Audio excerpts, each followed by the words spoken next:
Hi, and welcome to D-Listers of History, a podcast about people you've never heard of who changed the world.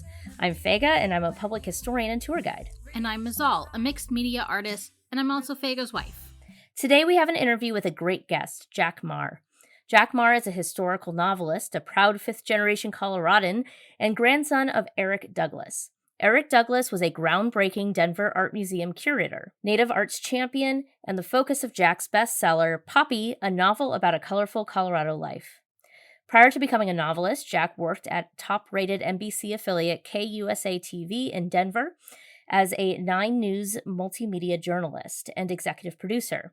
A 5-time Emmy winner, Jack is the recipient of multiple broadcasting honors from the Associated Press and the Colorado Broadcasters Association. I had so much fun talking to Jack about his grandfather, and it opened up a really interesting story that I hadn't thought much about. Most of us take for granted that most art museums have Native American art in their collections, but this was not always the case. Eric Douglas worked tirelessly to expose white Americans to Native American art and pushed for it to be rightfully seen as the equal of European and European American art. What I find striking about Eric Douglas is that he is yet another example of people who see marginalized people, in this case the Hopi, Dene, Nooch, Zuni, and other indigenous people Eric interacted with, as equals. A common refrain in history is that you have to accept people as artifacts of their times. Well, Eric was of his time, but even today he would be considered somewhat radical in many corners. As we discussed with Jack, he wasn't perfect, but there's a lot we can learn from his imperfections. We don't want to extol another white American for doing the bare minimum, but frankly, Eric didn't do the bare minimum. Eric gives white Americans an example of looking beyond the settler-centered narratives we have been taught to embrace and respect Native American art and culture without falling into cultural appropriation. A few notes before we begin. While all three of us in this conversation have done a lot of work to readjust our historical perspectives, I am sure there will be things we missed. So, a general content warning for discussing the relationship between white America and Native Americans through the late 19th and early to mid 20th centuries. Language also changed a lot over that time, so it is worth a warning that outmoded language is discussed. When discussing historical events and proper nouns, we use terms like American Indian or the shortened Indian that were the accepted terminology for the day. When discussing the present, or within our modern context, we use nation names and Native American or Indigenous North Americans. Like Eric Douglas, we all are always learning about the wealth of living Indigenous American cultures across the country. Our goal today is to both honor the memories of the Native American artists Eric worked with and think about how we can do better as a country. You could come with me. You could come with me. Oh, you're such a sweet little misfit. When your smile falls down, I wanna lift it. Wanna make you better. Wanna run away together. Welcome, Jack. We're so happy to have you. I really enjoyed your book, Poppy. I had a really fun time getting to know Eric. So the book is technically a novel, but it's based on the true story of your grandfather. Correct. What did that research process look like for you? Like, was it mostly family stories, or did you go into archival stuff or a mix? Well, let me tell you a little bit about the origin of this whole thing. Yeah, absolutely. As you know, most of my career was spent in TV news. The majority at a Denver station, the NBC affiliate here. And growing up, because I am a Denver native and a fifth-generation Coloradan, you would think that I would have a lot of this, in my DNA and in my background. But the reality was much different. I grew up in something of a dysfunctional household. My mom did her best. I lost my dad early when I was 14. And she just really had a lot of issues with her mental health and other things. And so really, for us, it was more about just surviving day to day.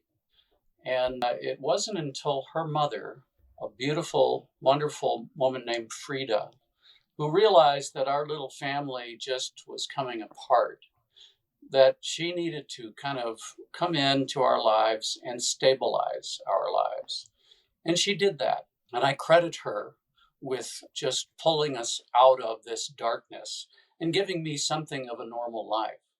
And so that's the figure that I saw as a young person, was this really strong, stable woman who originally was from Philadelphia. You might Yeah, I think loved that. I was very excited. and this whole other part of her life involving Native Americans and Native American art and the Denver Art Museum, she really didn't share a lot of that with us. It was all about, writing checks for the rent and making sure we got up for school and just the day-to-day things. And the only time she made reference to her previous life with Eric Douglas was when she handed me a supplement to the Denver Post.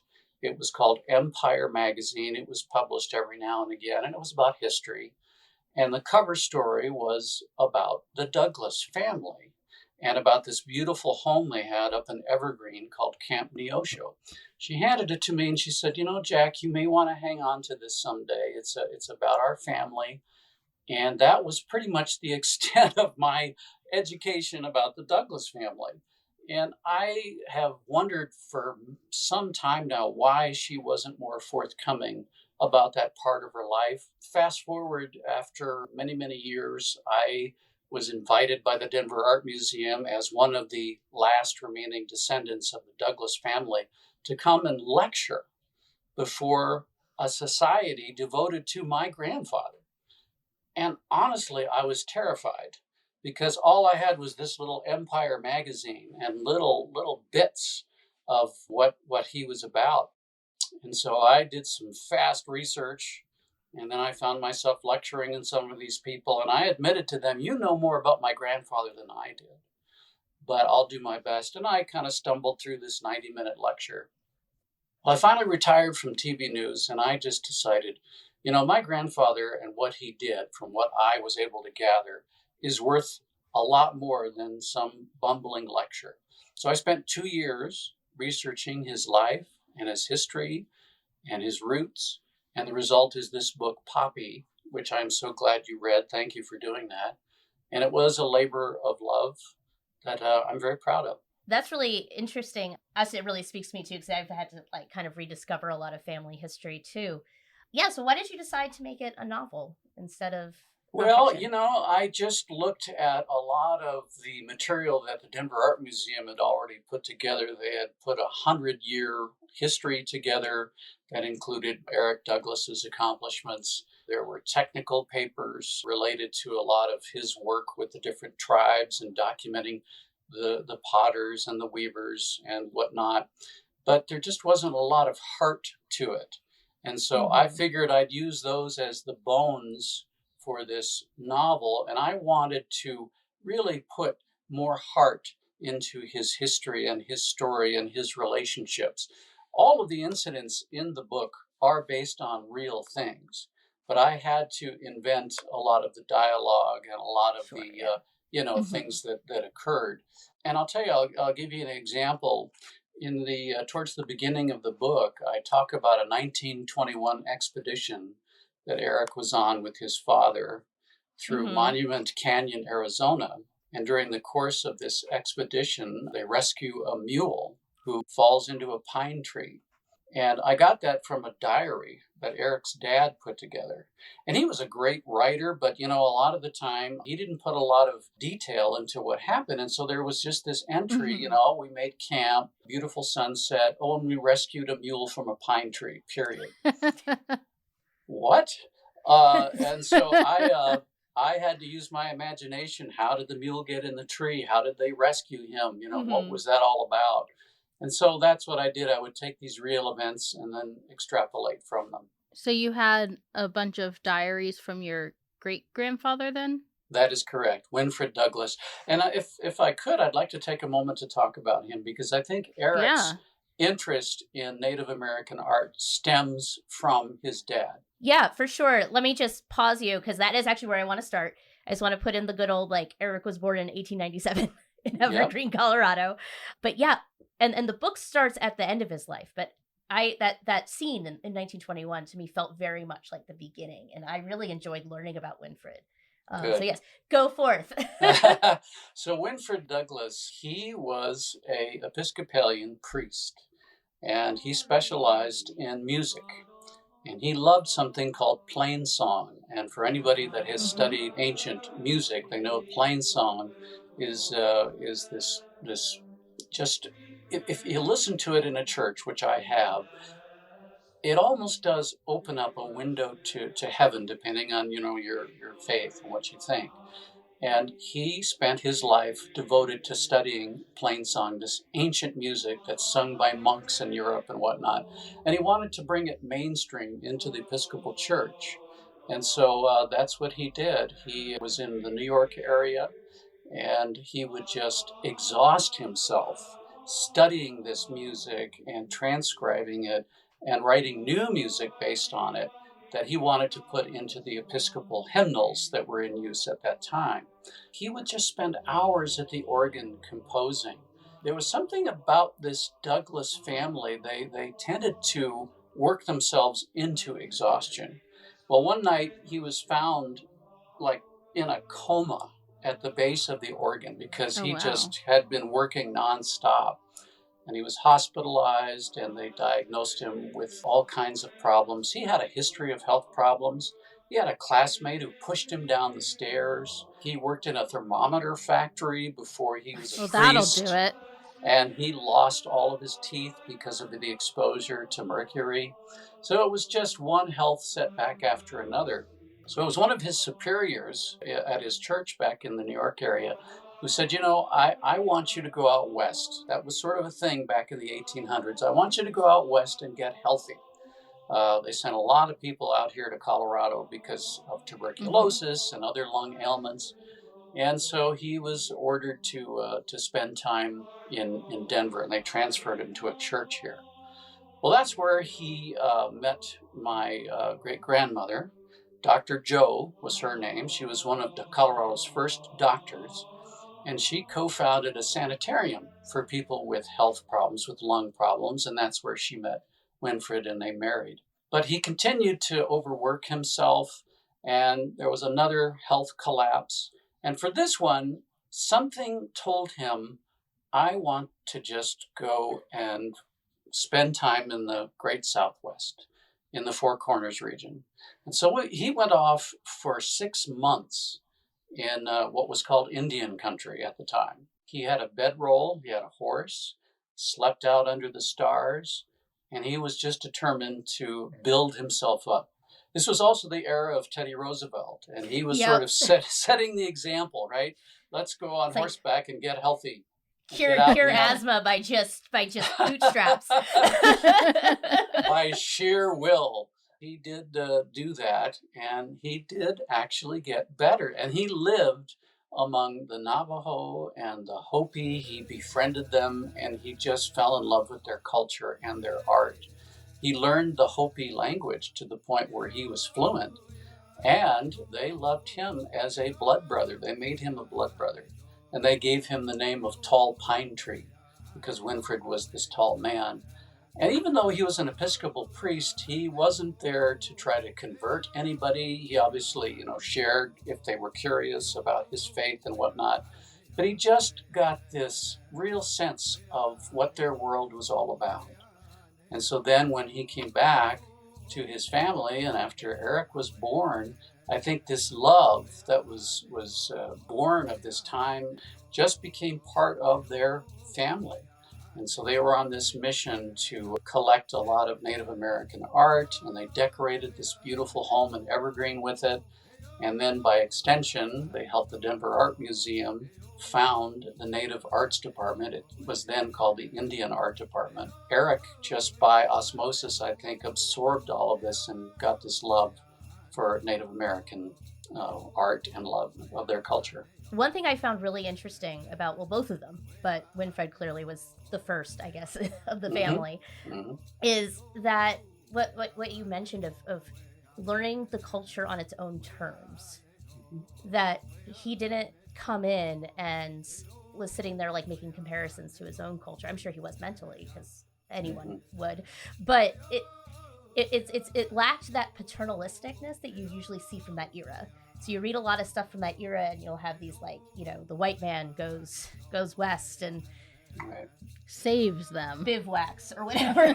Yeah. and it can be very bringing is that manifest destiny of like bringing civilization to the American West, and there just seemed to be like none of that. Well, I would like to think so.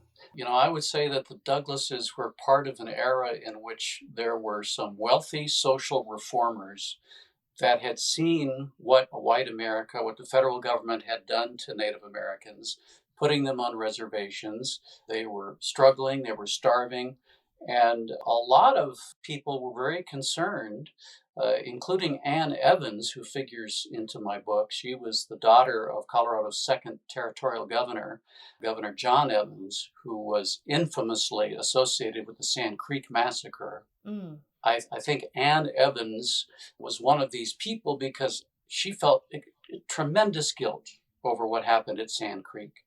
And so she was on this mission to try to do what she could. She was really worried that their culture was going to die out. And she encouraged Eric to maybe join in this mission of hers to go to these different areas, these different tribal areas, and to help preserve their art and also elevate it to the point where it had the same status in museums as pieces from Greece or pieces from France. There's a sequence in the book that is, again, based on a true story. I should tell you a little bit about Camp Neosho, which was their home in Evergreen. They had a beautiful log home in Evergreen that was sort of more of a summer home, and then they had a home in Denver. And where did they get this wealth to do all of this? Well, Dr. Joe was from a family that had really some pretty significant land holdings in Michigan, including Detroit. And the family story was they inherited Detroit. And it wasn't quite like that, but they did have land on which the Ford Motor Company built some of their facilities. Oh, well, that'll do Oh, it. wow. And so that is where a lot of the family, money came from, money which they Mhm. used to purchase these Native American artifacts and then, would put in museums. Well, anyway, they had this beautiful home up in the mountains, which is a museum. If you guys ever get to Colorado, or any of your listeners, please come to what is now called the Highwan Heritage Park in Evergreen. It was the home of Camp Neosho, this beautiful 17-room log home that was built by a Scottish builder named Jock Spence. And he was known for handcrafting everything. And when you see this Wow. home, how did they do this? With hand tools. And he would chink the logs with a mixture of mud, honey, and sand. And so Wow. in some respects, it was kind of very rudimentary, but in others, it was very elegant. And he was this amazing builder that had an early eco sense of architecture. He would build around, because it was set in a pine grove, a ponderosa Mhm. pine, and he would build certain sections of the home around the pine trees so he wouldn't have to cut them down. Well, anyway, at this beautiful home called Camp Neosho, which was named after Mary Neosho Williams, that was Dr. Joe's mom, they would have these cow camp suppers. And Winfred and Dr. Joe would invite the neighbors in Evergreen. And at that time, remember, there's no highways. There's just dirt roads and Tin Lizzies. It was quite an ordeal to come from Denver up to Evergreen. You had 14 bridges you had to cross. It was a lot of mud sometimes. But anyway, their immediate neighbors in Evergreen, they'd have these cow camp suppers. They'd encourage people to dress up like cowboys. Frida, my grandmother, wasn't real thrilled, but she would do it. She would, on the cover of my book, you'll see her dressed in sort of an Annie Oakley thing. Mhm. And then Eric has got the chaps and a leather vest, and boy, does he look the part. And Ann Evans, who lived in a mountain cabin not far away from Camp Neosho, she would come, and some of the other people would come, and they would talk. And it was at one of these suppers that she told Eric about her concern about the disappearing race of Indians. And she recruited him. She said, I want you to be a docent for this new Denver Art Museum that we're starting. And I want you to go to the source, the fountainhead. Basically, she wanted him to go to the Four Corners region and make contact with these artists and convince them that, it would be a good thing to have their items in a museum. He agreed. And really, within a year of being the docent, he took over the whole place. I mean, they had all of these objects throughout Camp Neosho already. And so he just ended up donating a lot of them and started the Indian Arts Department with that. So it was really Aunt Evans that got him involved in this whole world.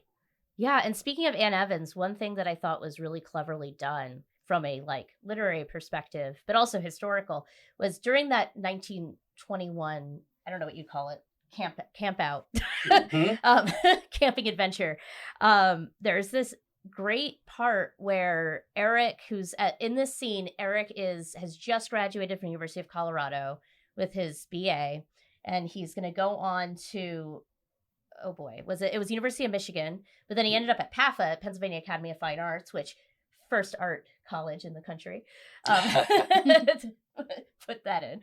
But this is this in-between moment when he's spending some time with his father.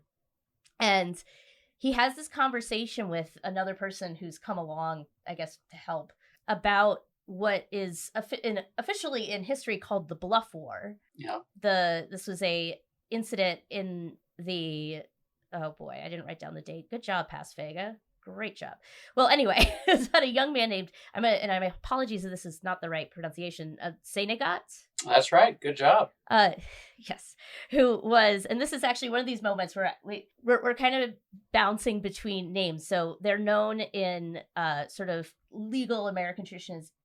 It's UTE. Is it Ute? Ute. Yep. But then their name for themselves is Nooch. But he was accused of robbery and murder, and there's a whole lot of stuff that happens around that. But what I thought was really clever about it, where it was included and how you included it, was we had just gotten this gorgeous portrait of Winfred going out and meeting the Hopi and the Navajo / Janae, and in this really respectful, lovely way. And this was a reminder of what else was happening. Exactly. And, that incident, it's very interesting. I did not know about this whole episode of Winfred's life until I read a remarkable book that I would also like to recommend that's called Ladies of the Canyon. Ladies of the Canyon. In it, one of these social reformers I referenced earlier was a good friend of the Douglases. Her name was Natalie Curtis. And she was on a similar mission to sort of document a lot of these old ways before they vanished. Again, there was this big concern that it was all going to go away. And so she would take what was then a newly invented recording device by Edison on horseback, going back into Navajo land and Hopi land, and she would record the songs of these tribes that could then be preserved. And she was a good friend of the Douglas family. Well, she and some of her friends heard about this story involving Senegat. He was accused of killing a shepherd and was convinced after talking with Chief Polk, his father, and some others that he was being railroaded. And so she had this circle of friends, and the murder trial was set in Denver. And Winfred Douglass was called as one of the witnesses for the defense. And I looked back on some old Denver Post reporting from the era. It occurred to me that they did not really have a good sense of the truth. There was this immense white guilt that was going on at the time. And so I think they sort of rushed to exonerate this guy who his own people for the prosecution admitted, he did it. We came up over a rise. We saw him roll a body into the ravine. And yet there was this pressure on the part of a lot of people in the Denver area at that time that, these poor Indians, we've got to do something to help this guy, And so in my imagination, Winfred is very regretful at having testified in his defense. I do appreciate the fact that you went through all of that and yeah, well, and you said white guilt, and I used the term when I was writing this out. It reminded me of white saviorism. Yes, this idea that just because somebody is from a marginalized community means they can do no wrong. Right, and right. That is just as I don't know if it is also a harmful harmful thing. Just that, there yeah. was a tendency by some of these people to put, Native American up on a pedestal. Well, they're just as human as anybody, and they're going to have flaws, and they're going to do bad things. They're and so I think, and so I was trying to illustrate that through that episode, that there was that dimension to and I like that. I thought it did a really good job of doing that, but then also additionally being like, also like the army did come in and like kill a lot of people. Oh yeah. So having that balance, especially when you have these people like Winfred and Eric, who are unique, I think, in a lot of ways in how they approached their relationships with the indigenous communities there. Yeah, and I would say also with the art, it was sort of the same thing, that both Eric and his father and Dr. Joe, they recognized it not so much for the ethnographic value, but it was art. It was beautiful. Yeah. Let's not try to analyze, what does this image on this pot symbolize? Just appreciate it for its gracefulness and its beauty. It doesn't necessarily have to mean anything. It can be a piece of art that you can admire just as you would a Grecian statue or a French Renaissance painting. Yeah, and that was a really central theme throughout this book. Going to that moment that what were they called? The cowboy cookout. The cow camp supper. Cow camp supper.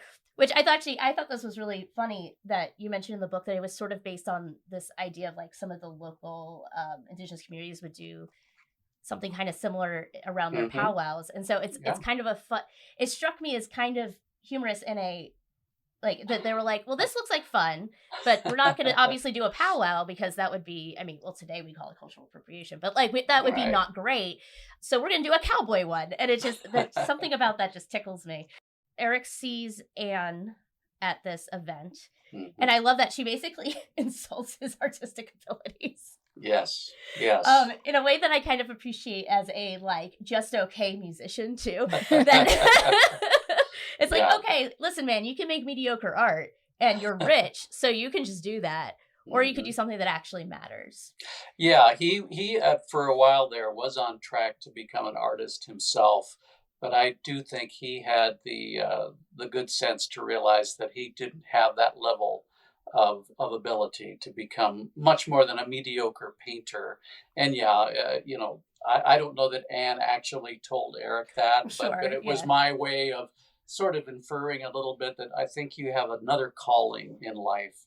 And she definitely was instrumental in getting him on this track. And of course, Ann Evans, for those of us in Colorado, the Evans name is very familiar, not only infamously, but also famously, because she helped launch the Denver Public Library. She was involved in all kinds of artistic and cultural endeavors. Again, my read only that she was acting out of the guilt from Sand Creek to try to do some good after the bad. There's a controversy right now involving Mount Evans, which is west of Denver, being renamed. I think it's already been done. Mount Blue Sky, the original name that the Native Americans had for it, to kind of wipe away the Evans legacy. Yeah, and I mean, this is what we're sort of grappling with all over the place, is how do we manage that? She had at least in the book, she had this very specific task for Eric in this particular case, which was to go and talk to Nampeo. Is that how you decided it was pronounced? Nampeo, who is who is a Hopi potter. And we actually had a whole thing last night where we discussed like the difference between a potter and a ceramicist, because I don't know. And the difference, because I assumed there was some sort of weird like class thing there, but it's not at all. It has to do with what materials you use. And it's just one of those all squares are rectangles, but not all rectangles are squares sort of situations. Yeah. All pottery is ceramics, not all ceramics is pottery. From what I can tell, it has to do a lot with both materials as well as how it is used. Potters tend to use wheels or hand building. Ceramics, a lot of that is also slip cast, which means you make like a slurry of clay and pour it into a mold and set it. And that's how mass manufactured ceramics are often created. Yeah, so Mazal did, being an art person, she did some research on this art itself. And she was telling me in the car about it. It's super interesting. Yeah, so Nampeo, she had first learned about making pottery from her paternal grandmother in the 1870s. She made a steady income selling her work at a local trading post that was operated by Thomas Keam. Who I think was that in your book? I feel like that might have been in your book. Yes. There were a couple of different. The Wetherells also had a trading post in the area, Yeah. but yeah, you're right. You're right. Yeah, by 1881, she had already become known for her works of what they called "quote unquote" Old Hopi pottery. She really started getting into this whole idea of the pottery that we, meaning the Hopi, make today, meaning in her time, is not to the same quality as our traditional pottery. And her husband was an archaeologist. Is that correct?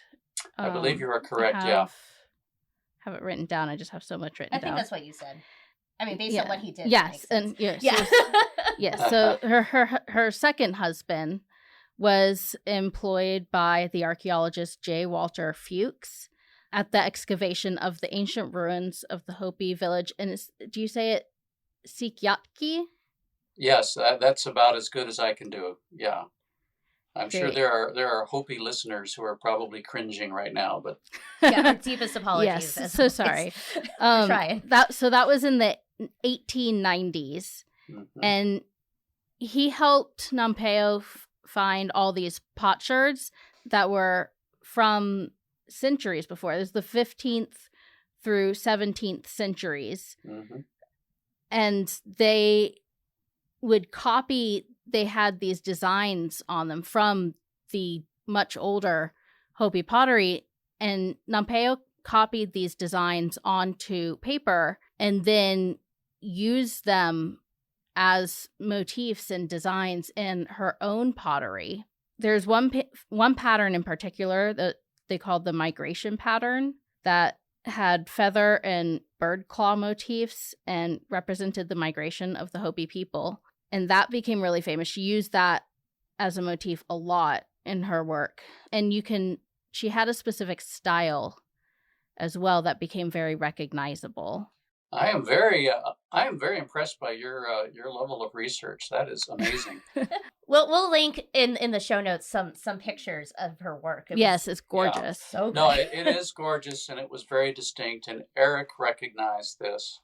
And yes, he did make a very arduous trip down to First Mesa, which is where she lived. She was part of the Corn Clan.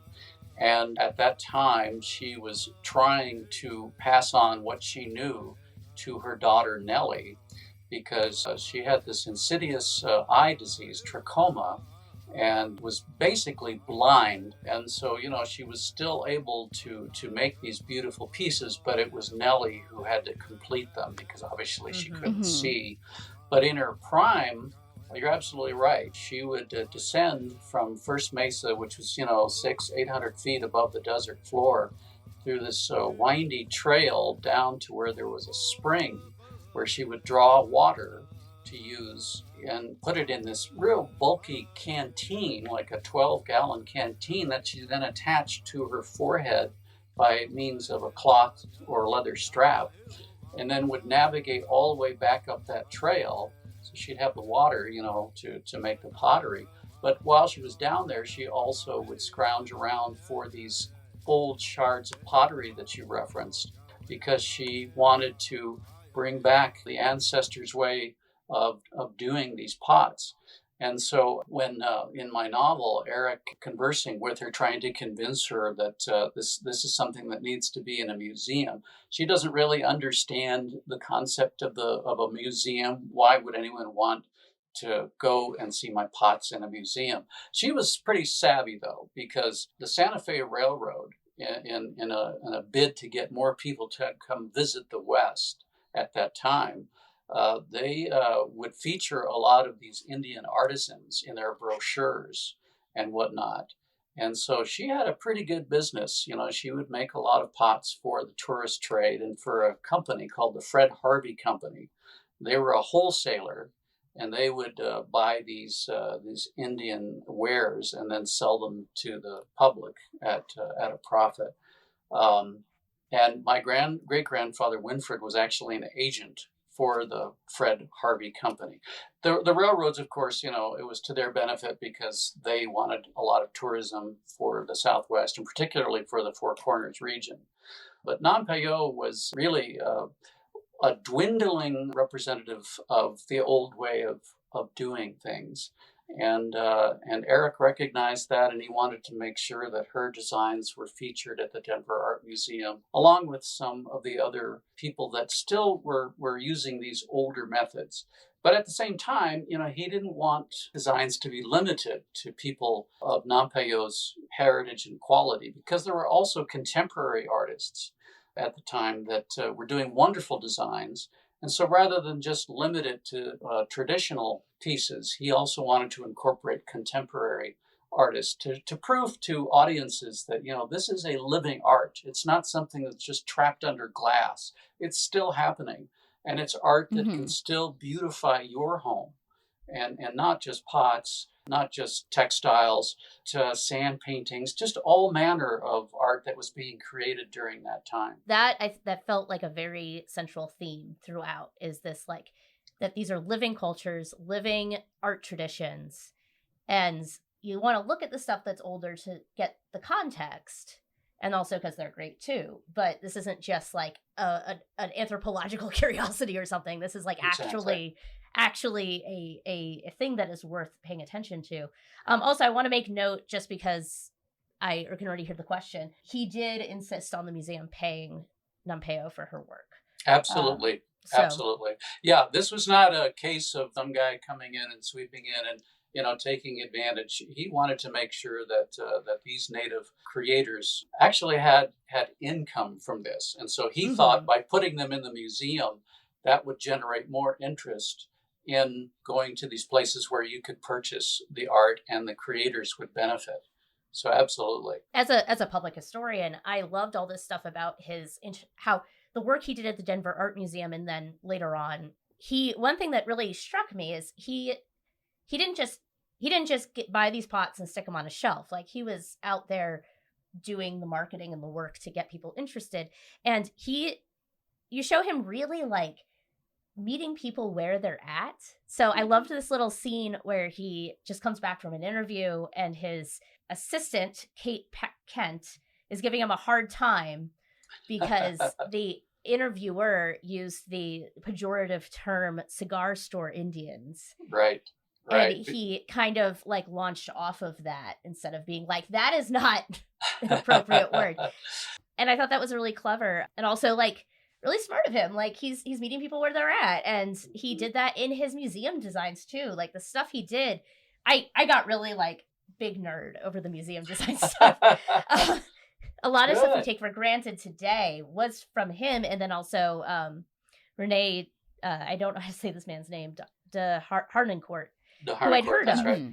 Like, when I saw him show up, I was like, oh, he knew, like, they didn't just know each other. They were like buddies. Yeah, I think it's interesting. They had sort of parallel paths a little bit. Renee was at the Museum of Modern Art in New York. Eric was at the Denver Art Museum.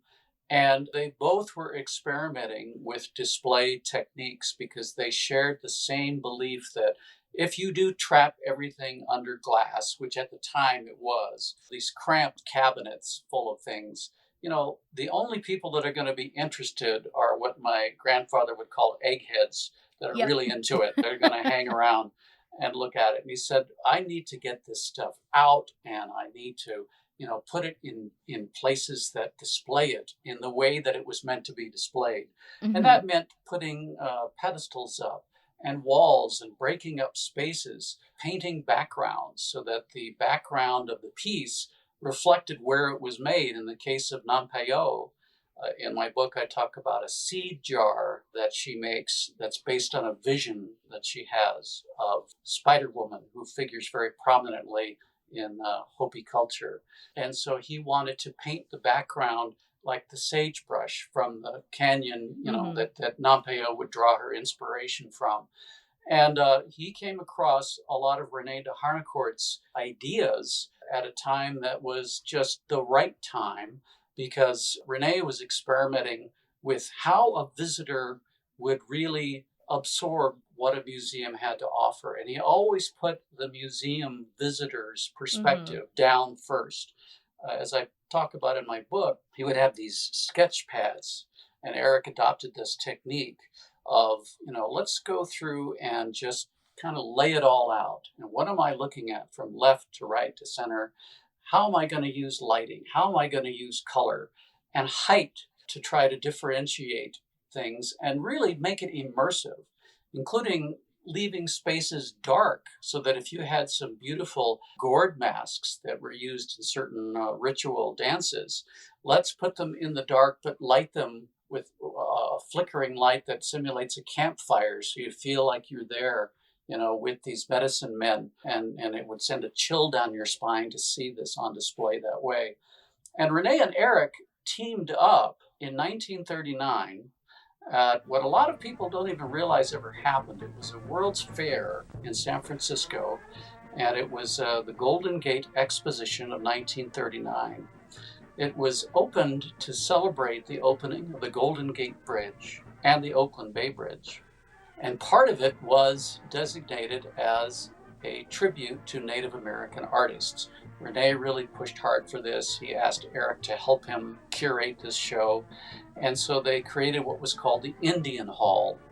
And it was this massive exhibition space where not only did they put in some of these innovative techniques that they developed, but they also brought in Native creators to demonstrate how they put together a pot, how they made a sand painting, how they wove a blanket, so that people visiting the exposition would be able to see in person that, yes, these are still, artists that are doing their thing today, not just, 50, 100 years ago.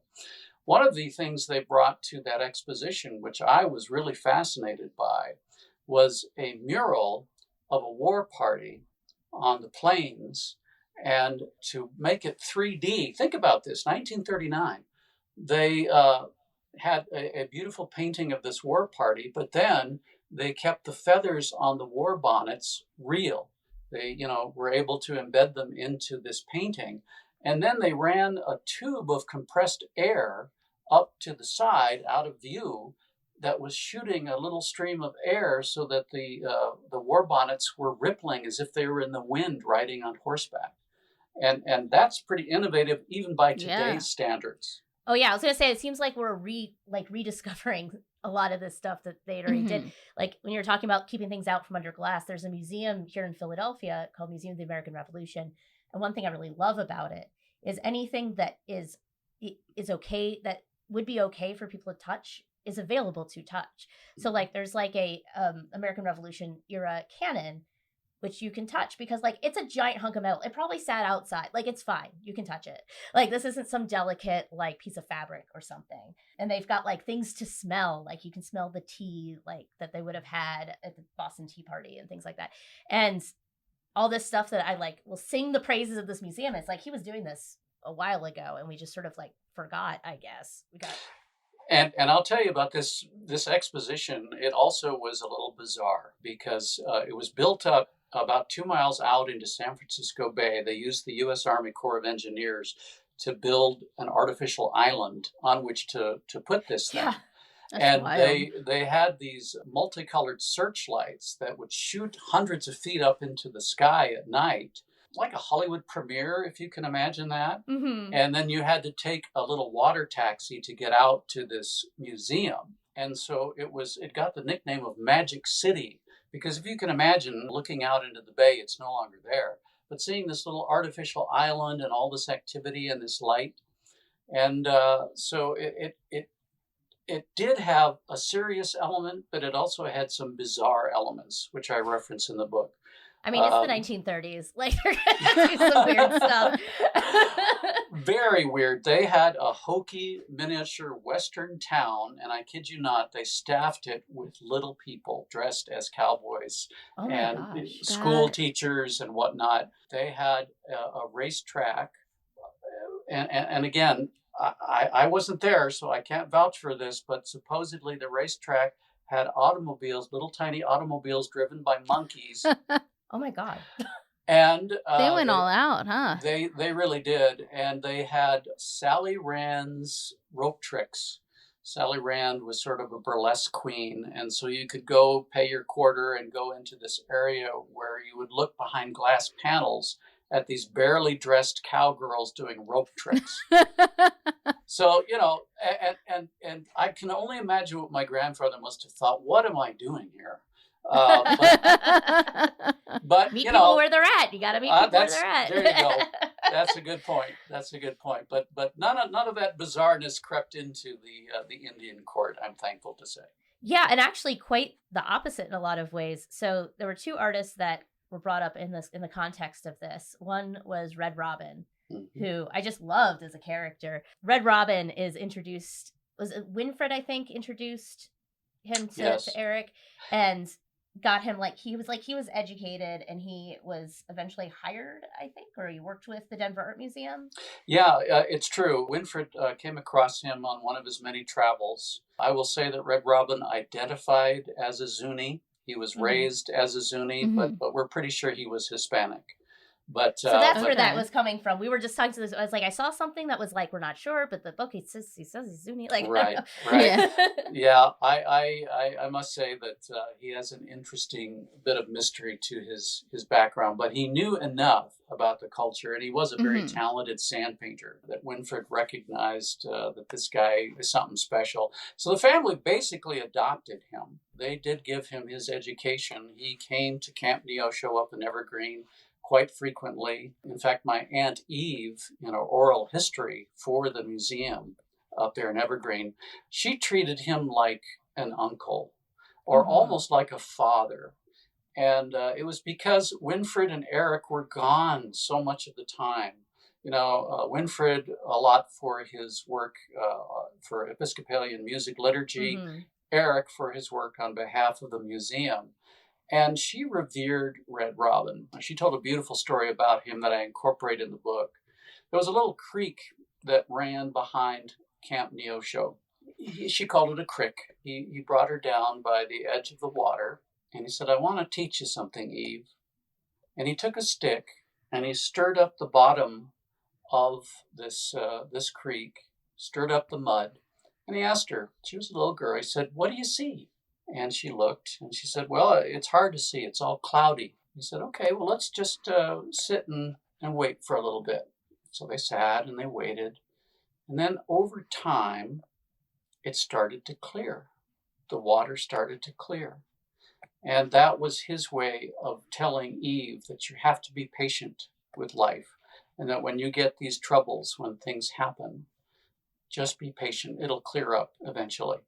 But Red Robin was this expert sand painter. My novel places him at the San Francisco event in 1939. He never was there. I'm afraid that was one thing that I did invent a little bit. But his relationship to the Douglas family and his work as a sand painter is very true. He, on purpose, left out certain details because he knew that if you made a sacred sand painting, that was an offense to the gods, and so he always purposely made mistakes so it would be non-sacred. Eric did the same thing. He would sometimes paint figures on the walls of the home at Camp Neosho, and he left out certain details so that it wouldn't be considered sacred and offensive. Yeah, that really struck us because we were talking about this last night, actually. Yeah, because since we're Jewish and we have some friends who have converted.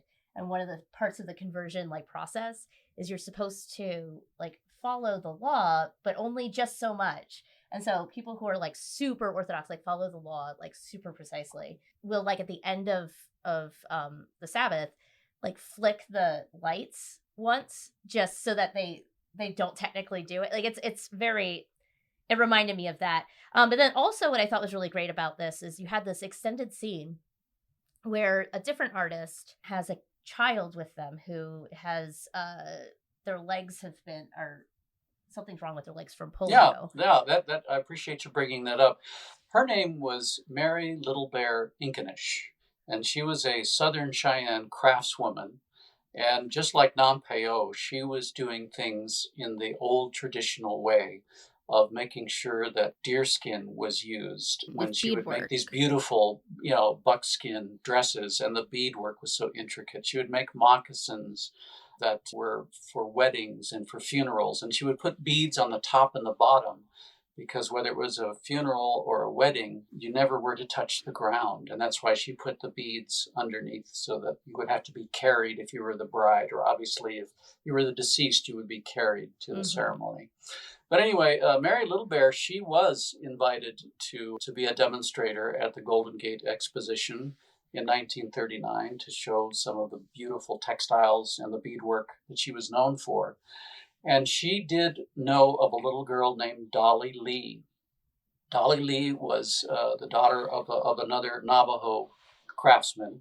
She had polio. And when some of the white people connected with the show realized that she had this bad leg, they wanted to take her to a hospital in San Francisco. Well, her father wanted to try the old way of healing first and wanted to do a sand painting to heal her. So this was something that both the Navajo and the Zuni would do with these sand paintings. And in the ceremony, the person who has an affliction is sat down in the sand painting that is created. And at the end of the ceremony, the sand is then brought up and daubed on the body of the person that you want to heal. And this actually did happen. Mary Little Bear came to Eric and Renee and said, Dolly Lee's dad and family wants to try this, and they need to do it in the Indian court.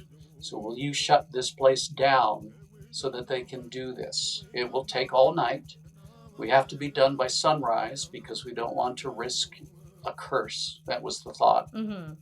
And so they agreed.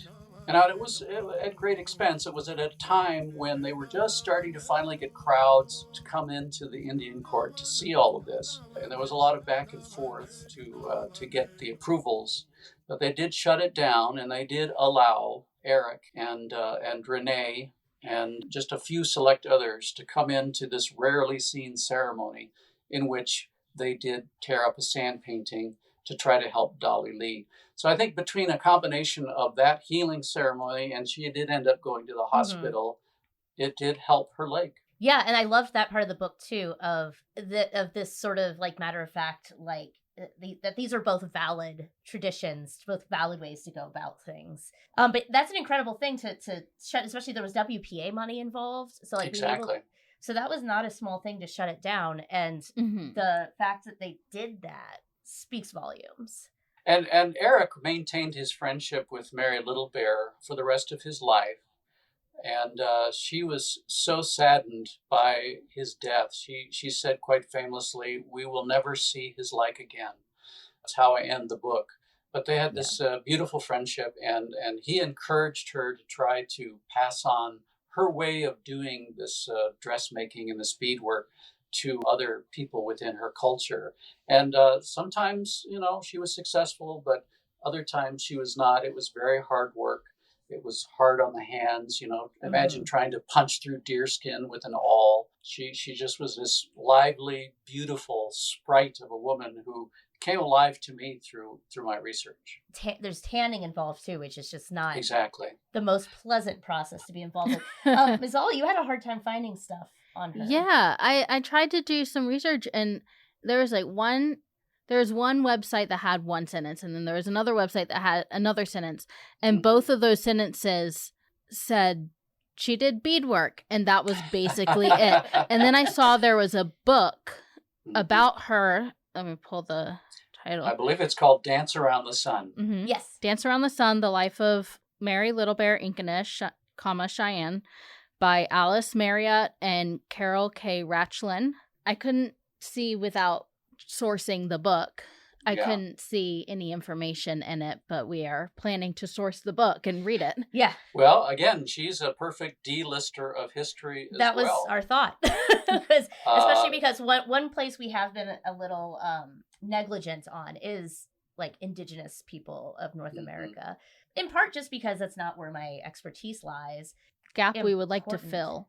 Yeah, it's an important gap to fill. Oh, and then there was this other piece. There was about Mary Little Bear, as in the book, has this conversation with Eric about trying to get other younger people involved in the type of art she was doing, and how in that way that I think is typical of the first generation after people are usually unimpressed with the generation in front of them. Yes. And it's not until you go one or two generations down that people are like, wait, what is this? And I just loved that idea of like, we're preserving this stuff so that when those kids are like, I want to reconnect with this aspect of my culture, they can. Like, here it is. Well, I appreciate that. And yes, it's true. She did struggle because it's very hard work. Making dresses in that traditional way, it would take weeks, sometimes months, to make these pieces, and that again gives you this appreciation for all that went into them. But yeah, for her, her frustration was a lot of the younger women were just wanting to go get their things out of a store and not necessarily spend the time to make them. Which, I mean, that was that era. I think that's a common refrain throughout. And we've seen a lot. I've seen a lot of people reconnecting with traditional ways of creating fiber arts. I mean, I'm a fiber artist myself, so I just travel in those circles, and I have seen a lot of people reconnecting and wanting to reconnect with their own cultures, traditions in that sense. And I think that's wonderful. And it's such a gift too, because like as an Ashkenazi Jewish person, we lost so much, and there's no getting it back. And and through the attempted cultural genocide of the indigenous people in North America, a lot, I'm sure, was lost, but a lot was kept. And this felt like a part of that story, like an aspect of that story, and really showed, like, I mean, this was sort of something I wanted to bring up at the end, but you talked about Anne sort of being potentially motivated by being descended from someone who is, part of the Sand Creek Massacre. I think this book gives a lot of sort of a roadmap for people who want to uplift marginalized communities, but aren't entirely sure how to do that without being obnoxious or disrespectful. Yes. Yeah. Yes. Yep. Do you mind if I tell you a little bit more about Renee and Eric? Please do. So a couple of years after the San Francisco exhibition, which was very successful, they teamed up again for a big exhibit at MoMA in New York, Museum of Modern Art. They took a lot of the lessons from the San Francisco experience and applied it in New York. They again invited Native American artists to come and be demonstrators. At the entrance to MoMA, Renee had a big totem pole from Alaska installed for the duration of the show. Again, think about the innovation at that time. And here's, big New York City, and all of a sudden there's a totem pole put down in Manhattan. It was a real conversation stopper. And then the exhibit itself, they employed these techniques of immersion again, whether it was the color, whether it was the lighting. They actually brought in some Hopi creators from Arizona to do facsimiles of kivas, again, non-sacred, but these subterranean chambers in which visitors could descend on ladders as if they were in Arizona and to see the artwork on walls, pictographs. And one of the visitors to this particular show in 1941 was Eleanor Roosevelt. Yes. And she was extremely impressed by the care with which they put into this show and the fact that they were really involving a lot of the native creators and helping design and develop it.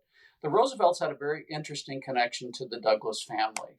Way back in the day, Teddy Roosevelt, after he had lost his re-election bid to Woodrow Wilson, he was politically injured. And he thought the best way to try to fix his feeling of, oh, woe is me, let me go out into the Southwest. Let me ride horseback. Let me get out there and, be my robust Teddy again.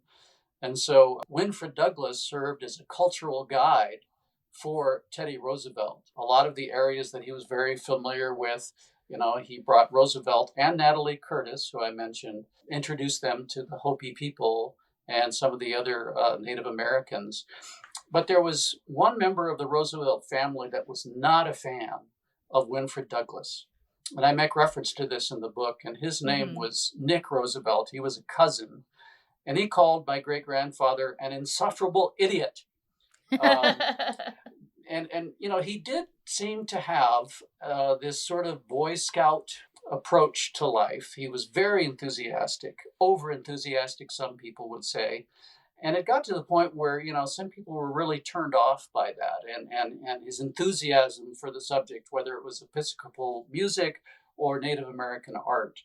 And so Nick was never a big fan of Winfred, but I think Teddy Roosevelt tolerated him. And in my book, Eleanor Roosevelt, she remembers this connection with Teddy. She actually wrote the foreword to a book that Eric and Renee wrote for this 1941 exhibit, Indian Art of the United States, in which she did talk about the importance of preserving this legacy of Native American art and sharing it with the American people. He took it one step further because the success of both San Francisco and New York led him to create the Indian Style Show. I don't know that this would fly today.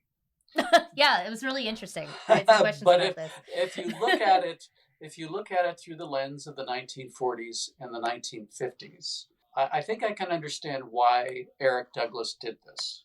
We've been talking a lot about Native American textiles, and in particular dresses and dressmaking and buckskin and all that.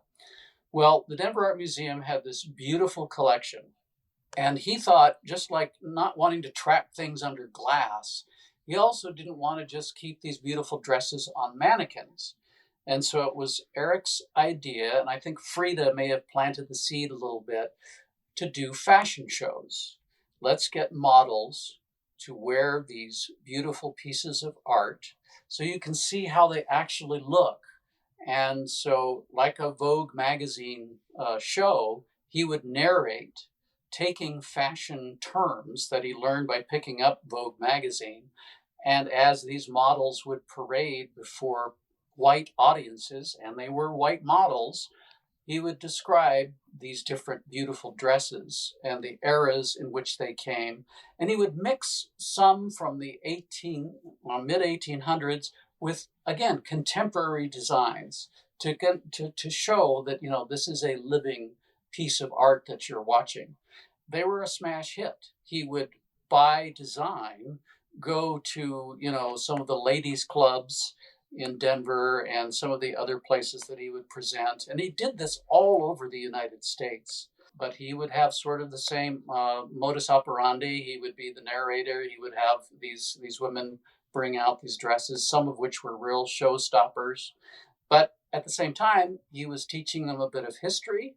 And again, trying to subtly send the message that fashion is fashion. Doesn't matter if it's Native American, doesn't matter, who made it, it's still beautiful and you should appreciate it. And there was a lot of racist stereotypes going on. Hollywood was in overdrive with a lot of the Westerns that were depicting Native American women in very derogatory ways and in very one-dimensional ways. But it was another successful way of sort of immersing white audiences in this culture and helping them to understand its beauty. And I think I do want to point out, so today, if this was done today, which is kind of a false comparison, because I don't think something like that, it's just, this is so of its time. But it's easy, I guess, would be the way to say it now. It's easy for us to kind of look at the use of white models and be like, what? Like, yeah. No, like today today we'd say like, you need to use all Native models. But I thought it was interesting, the reasoning. And I thought this was, given that there's so much of this conversation happening around cultural appropriation, things like that, I thought this was really interesting because his goal, it seemed to me, was to get these women to like purchase fashion from these Native makers. Mm-hmm. And the reason he used white models was a specific choice he made so that the audience would see themselves in these works. That is a wonderful point. And by extension, some of the people that were in the audience were fashion designers of the day. And it's interesting if you look, I'm no fashion expert of this era, but if you look back on the 40s and 50s, you would start to see from these designers in New York and some of the other fashion centers would start incorporating Native American designs into their modern work. Now, was that appropriation? Yes, I suppose you could say, but I would rather think that, as Eric thought, look, fashion is fashion, women are women, and just appreciate it for the beauty that it is. He also did experiment briefly with doing it with male models. As you know from having read the book, he was also in the military. He was stationed in New Hebrides during World War II, commanded a hospital, was in charge of 130 nurses. He was in contact with the Denver Art Museum through correspondence. Kind of rankled the administrators of the Denver Art Museum that here was this guy who was off to war and he was still having this outsized influence on the way the Denver Art Museum was being I mean, run. I kind of understand that frustration. but they did want to experiment with convalescing soldiers at Buckley Base in Denver wearing male fashions. And I think they tried it perhaps once, but the reception wasn't nearly as enthusiastic as it was with women. And so, but these fashion shows, these Indian style shows continued into the 50s and for a period of time after his death, but then they died out. And I guess the ideal would have been if somehow, like, I just thinking about the, fashion designers then being inspired by that. I mean, I guess the question is then, like, it would have been nice if there was some monetary, like, right, thing to the original artists, but just for the sake of time, I'm going to kind of like zip over the World War II Pacific Theater, but I did want to highlight a couple of things. One was, and this actually we saw before this, but I forgot to mention it, was it seemed like the Douglas family had just a lot of strong women hanging around and had a lot of admiration, I guess. So like he picked the person he picked to be his, I don't think assistant's the right word, aide-de-camp? I don't know. Yeah, aide-de-camp. Mm-hmm. Real tough lady, as my my relatives would call some of my family members, and I loved that, and also then that he was a big supporter of this newfangled idea of neuropsychiatric care for what we now call PTSD. It was brand new back then, and I think what I found really interesting about that period of his life was the way that he, remember he grew up in a household full of art and music, especially from his father, who would compose, at his pump organ in his study at Camp Neosho, and they would have these classical records that they would play, Rachmaninoff, for example. Mm-hmm. And Eric recognized the therapy that this kind of music could bring to patients coming back from the front lines of the Pacific War that were shell-shocked, was the term back then. Mm-hmm. And not only in listening to classical music by phonograph, but he was also put together choirs of patients and would have them sing some of these classical pieces. And he was constantly asking his family back in Colorado, please send more scores because they love this. And it's clearly having an impact on their health and bringing them back some semblance of normalcy. They love that music that they played in the South, in the New Hebrides area. Yeah, and I mean, now music therapy is a accepted and art therapy, they're just taken for granted. Yeah, this is a thing that happens, and I hadn't thought about it from the music therapy perspective when I read it, but he was so ahead of his time in so many ways, but that was one of them. Unfortunately, he didn't live very long after the war. No, he didn't. It's something that I always look at, that brief life. Born in 1897, died in 1956, and so much that he packed into those years. Mm-hmm. I just, there was something about people of that era, because I've come across it. Winfred, same thing. It's almost like they just had this inner fire, and I don't know too many people contemporaneously that have it. I'm sure that we have them, but I look back at their lives and I just marvel at what they were able to accomplish. Eric had a special relationship with these nurses, and we won't go into too much detail, but he was known as Pappy by his nurses, and he called them his chicks. Again, sorry, think of the time. So it was Pappy and his chicks. And he would write these wonderful little leaflets about the nurses, and he had little descriptions for each one that they could keep, and sort of look back on years later. And when he had cancer, this terrible bone cancer, he really did not want to tell them the truth about how severe it was. And so he carried on this cheerful correspondence. They would have these reunions and, yeah, I'm going to be fine. I'm going to beat this. And it got to the point where they had to amputate one of his arms. And even with the cancer, with the arm off, with the exhaustion, with the fatigue, he kept up this vigorous external appearance. He was still in demand because museums all over the country and overseas wanted Eric Douglas to come and authenticate a lot of the items that they had in their collection. Is this something we should keep? Is this something we should purchase?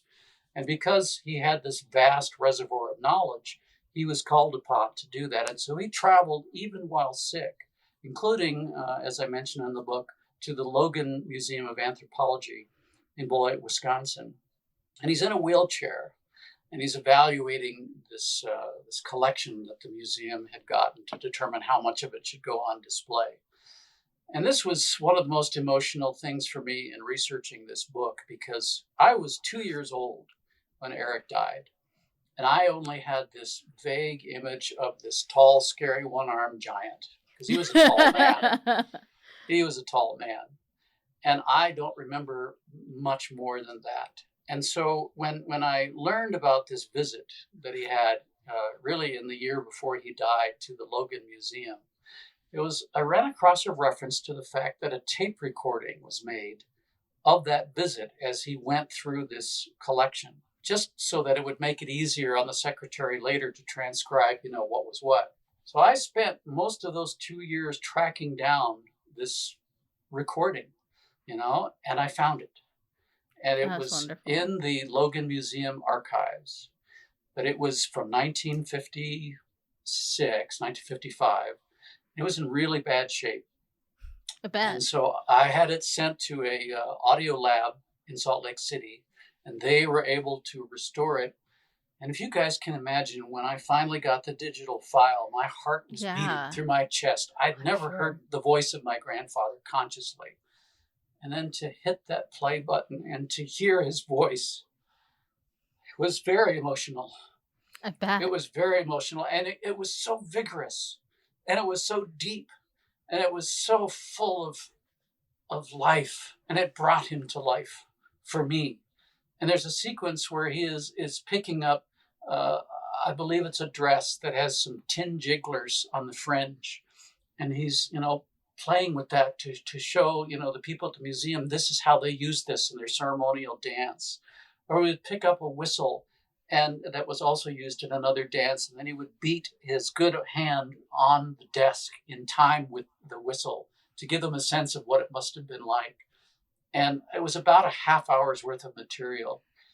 It was that was worth it to me in writing this book, to get access to that tape and to hear my grandfather for the first time.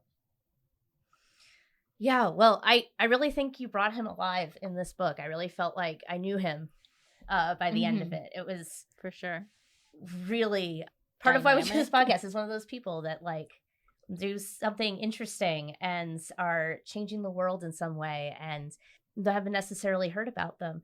So how I want to sort of pull this together is how would you suggest that anybody who's listening who might want to be a part of that continuation of that mission of his, of encouraging this equalization of Indigenous art alongside European and European art?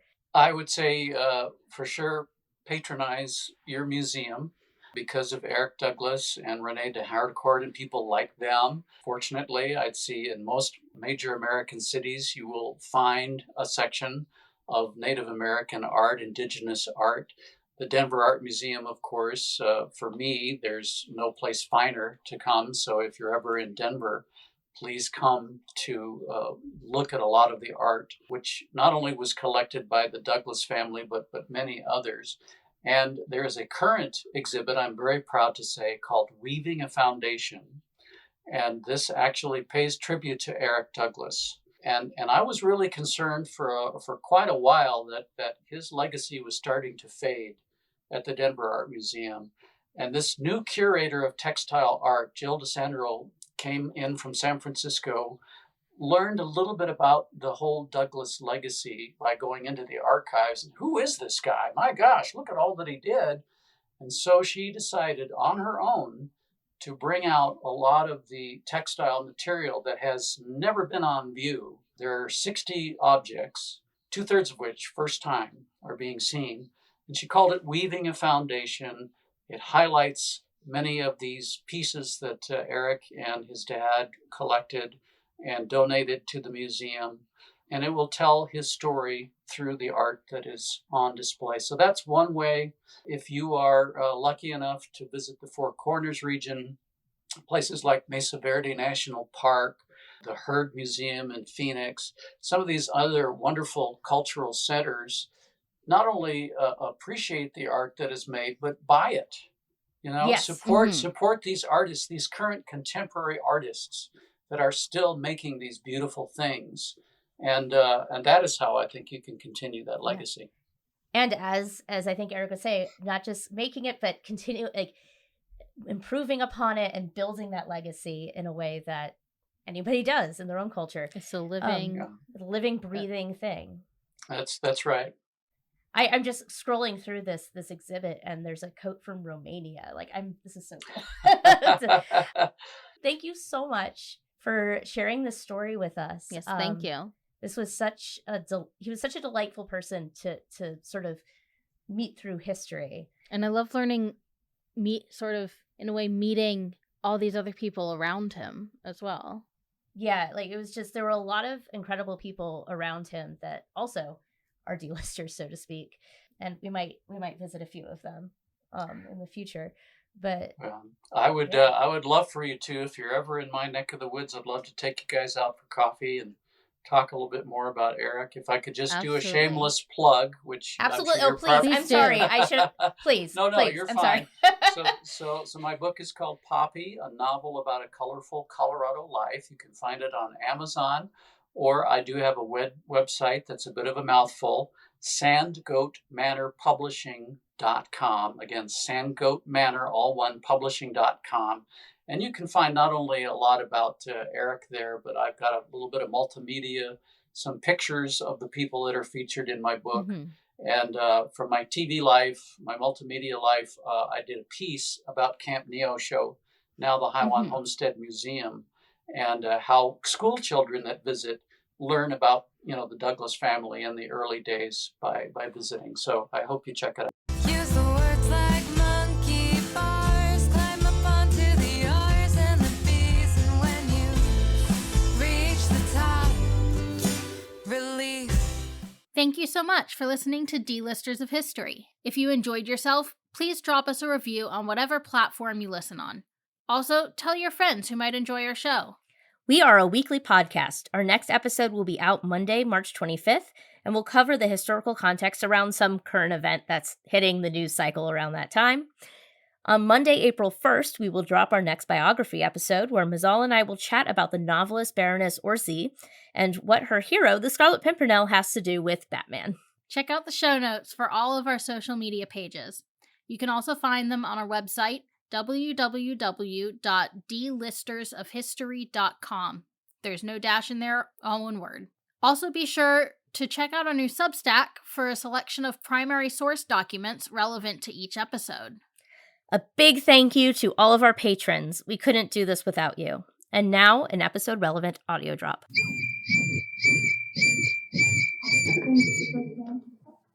Grapple do that with it. They're showing. Stride around. Right.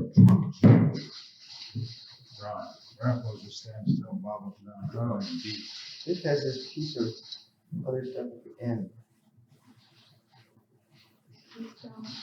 This looks like a watercolor. Yeah, they're This all, used to have a feather. they're perfectly good whistles, but the discs are pretty sad.